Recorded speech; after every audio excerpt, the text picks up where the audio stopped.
The end of someone's life is often reminiscent of the very beginning. 10 years ago, my mom was receiving hospice care at home. She had lost the ability to speak and to move, so she was bedbound with her head slightly cocked to the left, seemingly looking at the primary bedroom door. I talked to her a lot in this state, but because she couldn't respond to me, I would often just trail off and then just be physically present with her, which is an occurrence anyone who has interacted with a baby knows all too well. When I wasn't with my mom, I was looking through old family photo albums for pictures that I could use for a slideshow that I was creating for her memorial service. This obviously made me really nostalgic and it jogged my memory. And on the evening of January 21st, I thought of this book that my mom used to read to me, but all I could remember was the cover, which had a toddler who was holding a watch over a toilet in a really messy bathroom.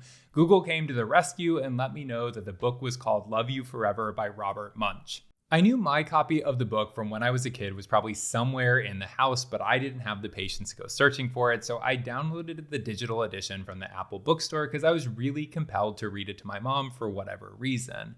However, as I kneeled beside her hospice bed and turned the first digital page, I realized I had purchased the German edition instead of the English edition, so I had to scramble and fix that. And then I started reading it to her just as she had read it to me so many times as a kid, and then I would show her each illustration to her one functioning eye. For those of you who are not familiar with the book, it is about a mother and son growing older together and going through all the different phases in life. Obviously, given my present circumstances, this was a really special moment that I shared with my mom, and I paused after each passage and I would comment about our own time together, and I would talk about how our experiences differed from that in the book or were similar to the book. And by the end, when the son is cradling his old and feeble mom, I was in absolute shambles, and my mom comforted me for the very last time in my life by squeezing my hand, which I didn't know she could still physically do.